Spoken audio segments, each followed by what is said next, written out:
Hands-On is sponsored in part by Elmer's Products, Inc., manufacturers of a variety of adhesives, arts and crafts, and office products for use at home, school, or business for over 60 years. www.elmers.com. Stadler Incorporated, inspiring creativity for more than 150 years. Available wherever fine art and craft supplies are sold. www.stadler.us.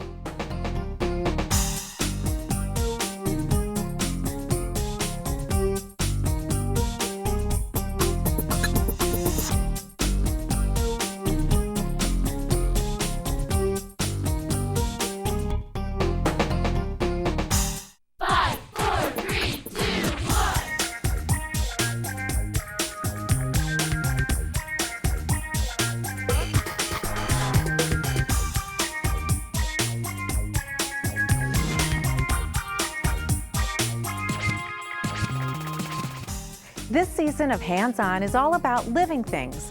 Learn about the animals and plants that share our environment through great projects. We've divided them into the same classifications used by scientists. First, we divide the animal kingdom by whether or not they have a backbone. Then we look at other characteristics like what they eat, where they live, and their body temperature.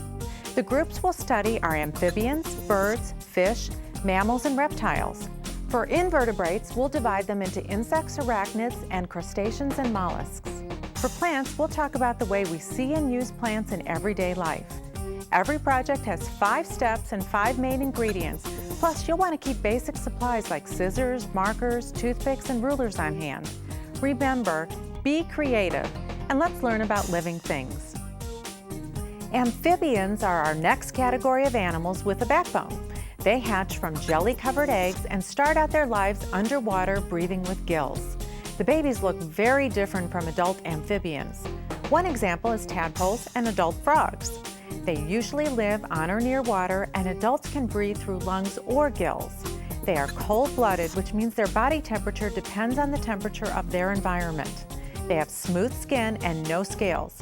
Some examples are frogs, toads, and salamanders. Our first project is a hinged salamander made from foam board with Heather Lancaster. Then it's time for a fun, dancing frog made from styrofoam.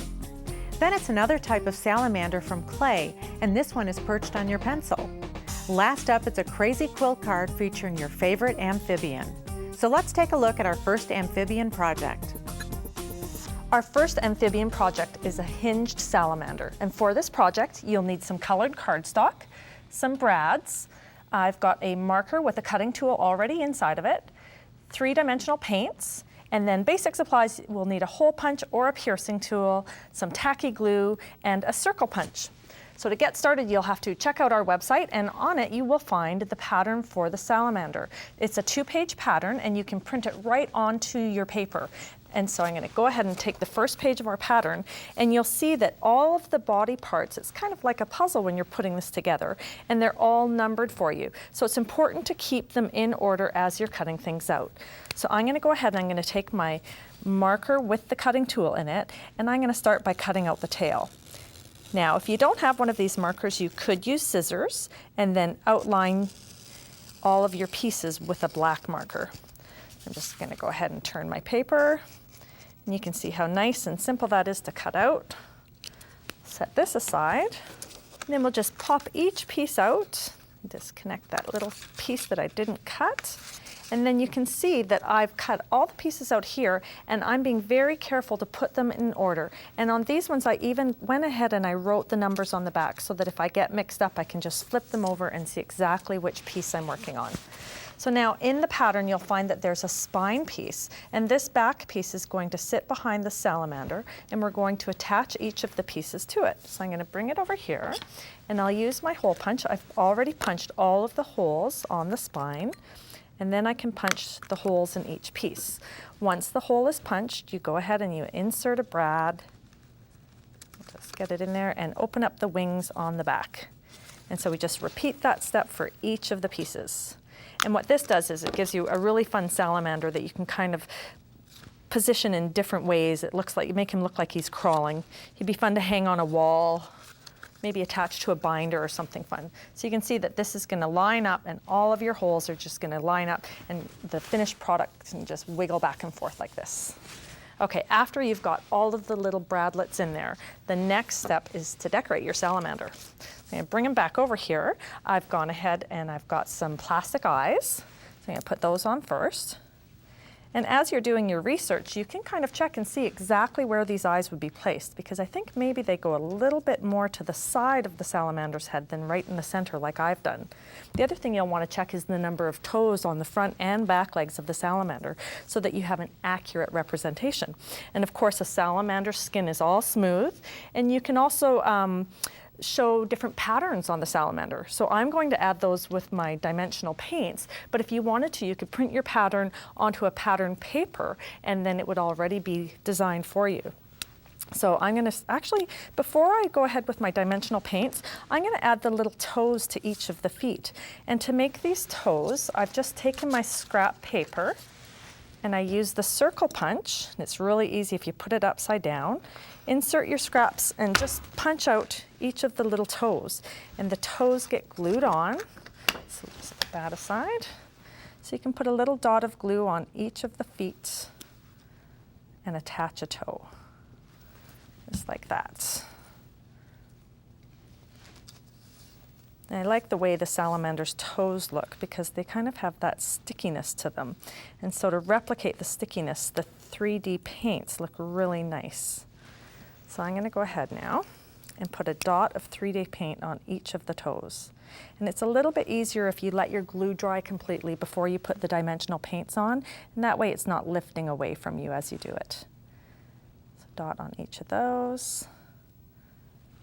And then I'm going to use a glitter paint, and I'm going to circle around the eyes and make his face a little more interesting. You'll want to be careful not to touch this and give it lots of time to dry. And it'll be a nice raised design all over your salamander. And then when I was looking at salamanders, I kind of thought they were a little bit shiny too, so because they're wet. And so this paint with the 3D effect gives it that kind of glistening wet look. So I'm just going to go ahead, put a design all over his body, and you could even take a paintbrush and smooth this out so that he's more like his real self. Once you're all done, you can let it dry, and you've got a pet amphibian. We're here with Dondi Richardson from Floracraft, and we are going to learn how to make this lovely little tree frog. Yes, welcome. It's great. Thank you. Yeah, I love him, and what I really like about him is his tongue, and it goes in and out. That is so cute. Needs to catch his flies. Exactly, up in his tree. Who knew that there was frogs in trees? Tell us what we're going to use to make this little guy. You're going to need several sizes of styrofoam balls, 1 inch, 1.5, 2, and 2.5. Okay. You're going to need some brads for decorative embellishments, some eyes, toothpicks, paper punch, small piece of wire, wire curler, right, paintbrush, plastic knife, scissors. Okay. Your paint, your glue, any style scrapbook paper that you'd like for his arms and legs, cutting tools, and glue dots. Excellent. Okay, so let's get started. What do we do first? First, you're going to insert toothpicks into all your little parts, and that's gonna give you a nice handle to hold on to while the paint's drying. Oh, very nice. That saves your fingers from getting really messy, doesn't it? Exactly. Go ahead and put your paint in a nice dish and load up your paintbrush real nice. And you're going to press it right into those cells and fill in those cells real nice. And if you go in a circular motion, that kind of helps get it all inside, all those crevices. Right, and I guess we could use any shades of green or yellow. Yes, of course. And I bet if you did some research, you could get some really good and even speckle it. Yeah, that'd be great. That'd be fun. Give him some spots. Okay, so we're going to paint all of our balls and let them dry. Okay.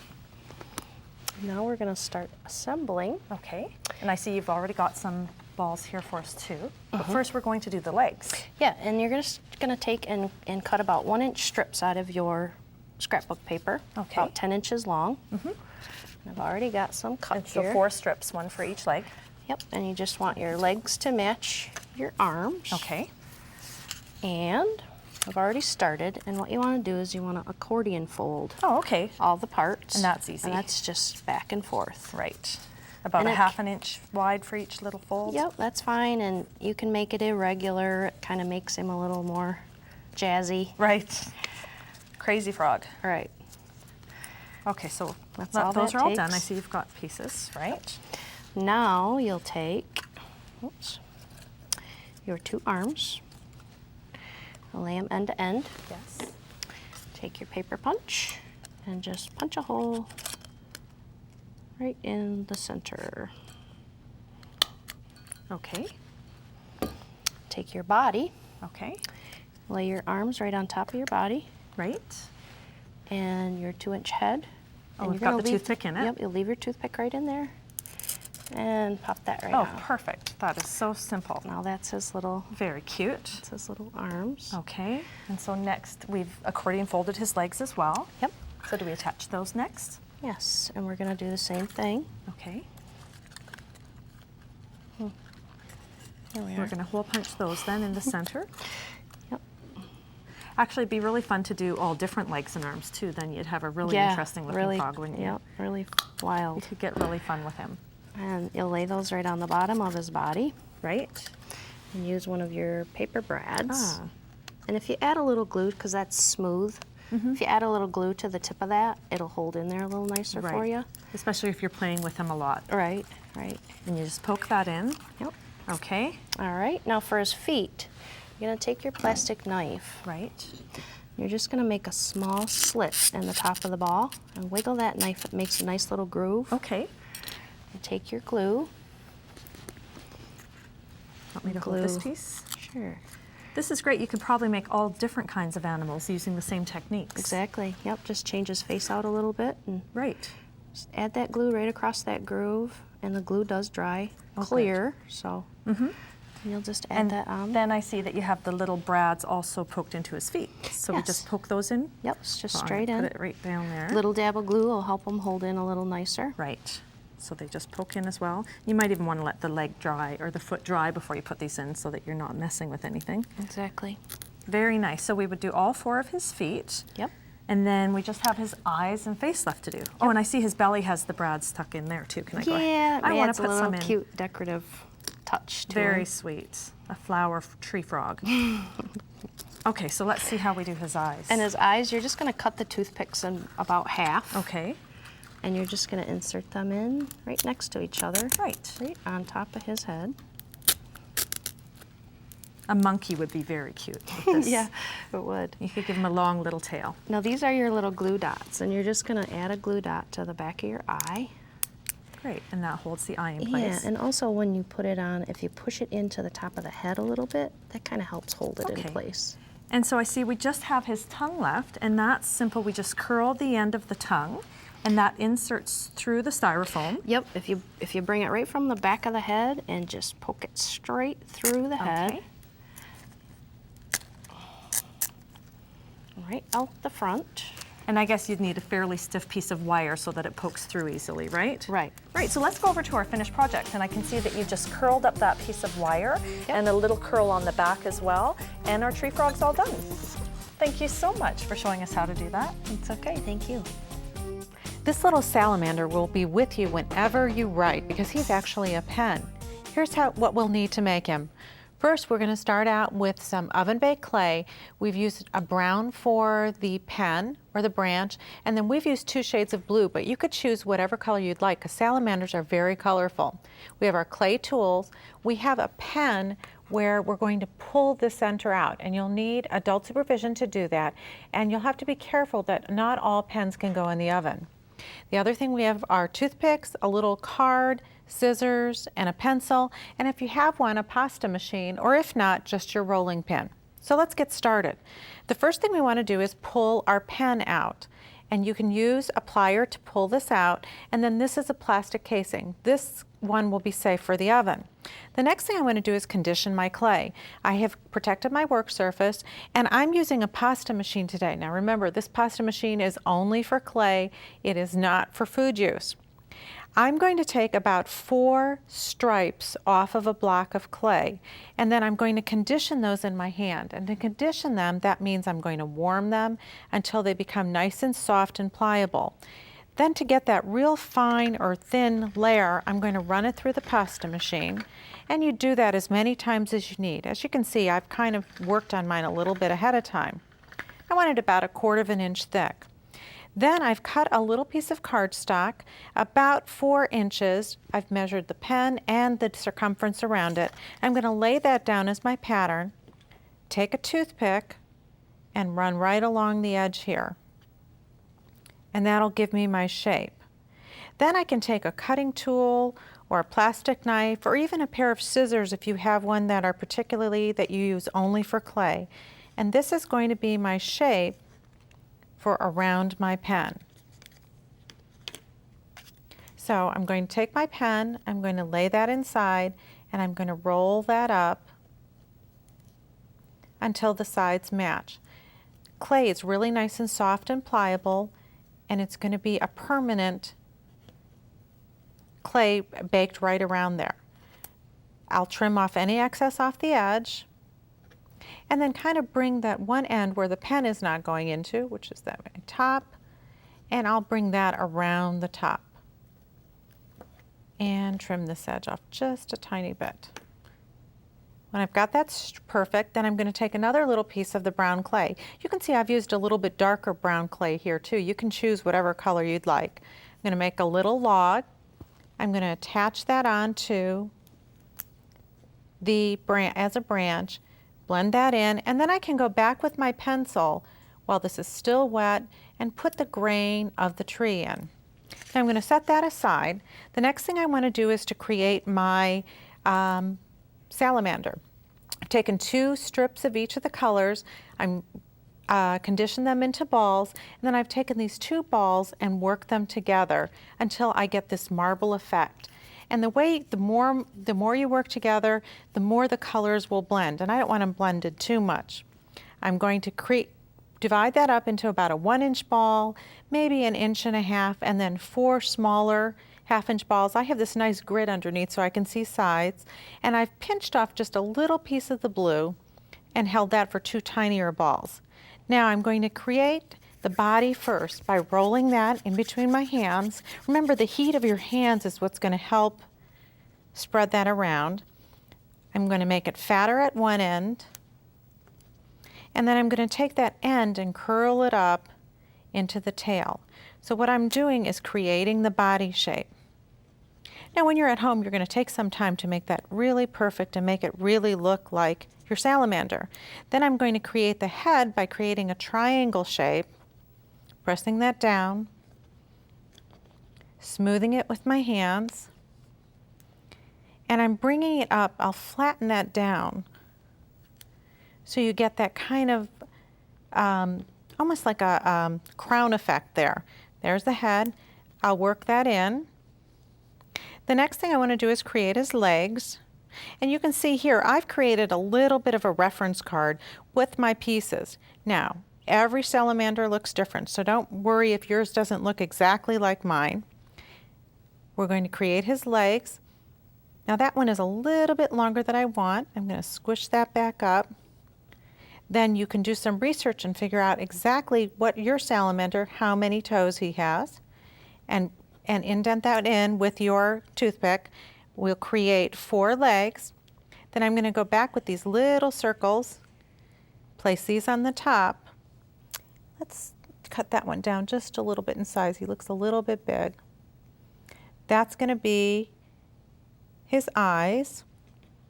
I can go in and draw a little design on those.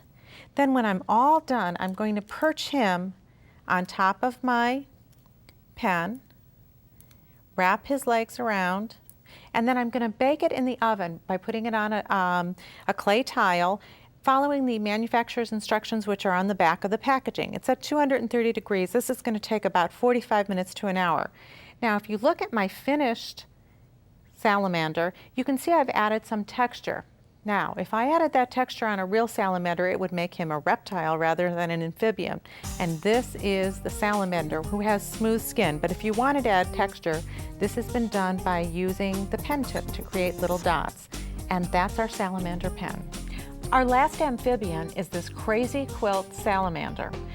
What you'll need is construction paper, your choice of a whole selection of different colors of fabric, a thread that will match your fabric, and we're going to use some clear glue.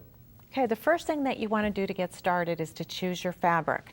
Now you can choose colors that kind of have that more reptile or amphibian look with the greens and the browns. You can choose a black and white print, or you can choose something really colorful. Salamanders tend to be all different colors, so we're going to make something really nice and bright today. Now the first thing you want to do is cut strips of fabric. They can be 1.5 to 2 inches wide, and I've chosen just all different scraps of all different colors. We're going to take our first strip of fabric, and then we're going to lay them right sides together so that the print lays down, and let's stitch our first one together. We're going to use the edge of our presser foot here to show how wide or how far along to make the seams. There are also seam markings right on the machine. So I'm going to stitch down.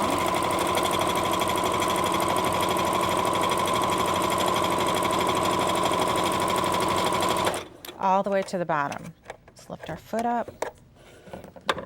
And I'm going to trim off and just slip it right off. Now you can see what I've done is created my first stripe. Now the next thing I'm going to do is come back and lay the next piece down. Again, you always lay your right side down. Now on this one though, I'm going to lay it at a little bit of a diagonal. The whole idea behind a crazy quilt is that there is kind of no rhyme nor reason to what you're doing. You're mixing colors, possibly fabrics, maybe even mixing textures, and we're also sewing them at crazy angles. This is a good time to kind of start to learn how to use a sewing machine and to try it. The only important thing is that you want to keep your stitching straight, at a straight angle rather than curving it, or it'll curve when you put your fabric. So as you can see here, now I've kind of created a triangle shape there. Now I've got one that I've been stitching along. Let's take the piece that I've made here and stitch that to this one. So on this one, let's sew at a funny angle this way.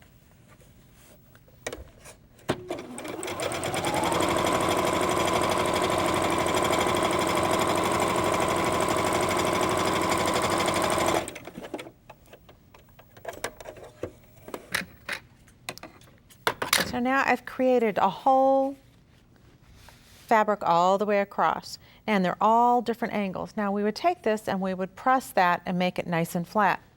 Now the next thing we want to do is to create our amphibian shape. This pattern is going to be on the website, or you might choose a frog shape or some other salamander.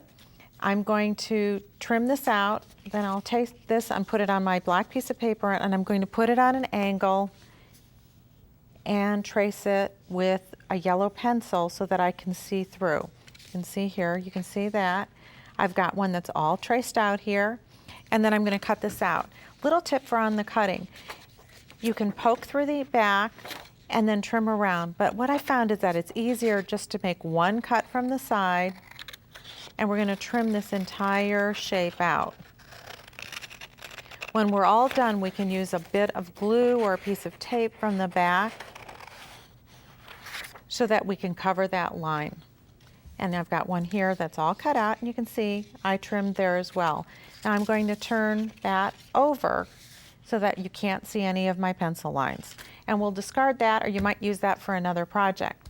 Now I'm going to take my fabric and let's lay it down and make sure that I've got it wide enough so that I can cover my entire shape. It's looking good there.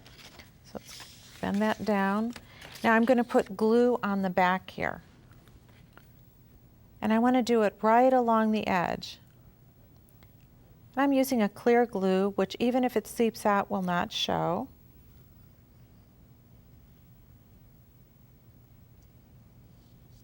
I'll go all the way around. And then I'm going to lay my fabric down on the back. Now, let's lay this way and then lay this on top so we can see and exactly get a nice position for our quilt. What you do is take a book or something and flatten this out so that it's nice and tight. You can see, you can kind of move it around and figure out exactly where you'd like that print to go. Another option would be is once you've sewn all these strips together, you can actually cut the strips and make it into even a more intricate design. Remember, it's a crazy quilt, which means there's not any direction or right way to do it. Now I'm going to go back and trim off all the sides behind it. Then I'm going to take an additional piece of construction paper, put that on the back, add another layer of glue and glue that down. And now you have a great, colorful salamander for your wall. And that's today's show on amphibians. Next week, it's more animals with backbones that love the water, and those are fish. We hope you'll be watching for Creatures of the Sea next time on Hands On. Projects from today's show plus other ideas are available on the web at craftsforkids.com. This is show 1202. Hands On is sponsored in part by Elmer's Products, Inc., manufacturers of a variety of adhesives, arts and crafts, and office products for use at home, school, or business for over 60 years. www.elmers.com. Stadler Incorporated, inspiring creativity for more than 150 years. Available wherever fine art and craft supplies are sold. www.stadler.us.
Hi, I'm Kathy Stahl, host of Hands On Crafts for Kids. I hope you'll join us each week as we show you craft basics and great projects, each with 5 steps and 5 main ingredients. We have a lot of crafting fun in store for you. And remember what we all say at Hands On Crafts for Kids, there's no right or wrong way, only your way. Be creative, have fun. We hope you'll join us for Hands On Crafts for Kids.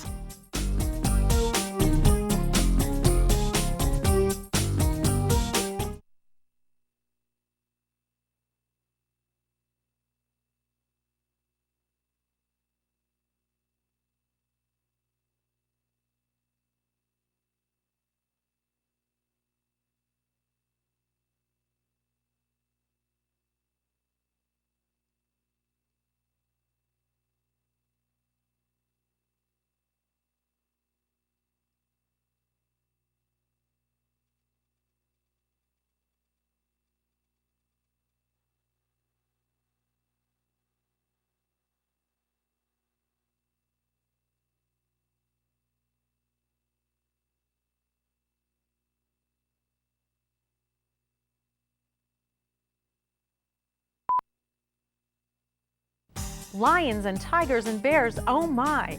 Hi, I'm Kathy Stahl, host of Hands On Crafts for Kids. Our newest series is all about living things. We'll be crafting projects about mammals, amphibians, reptiles, insects, and more. All the projects have 5 steps and 5 main ingredients. Join us for Hands On Crafts for Kids and be creative and have fun.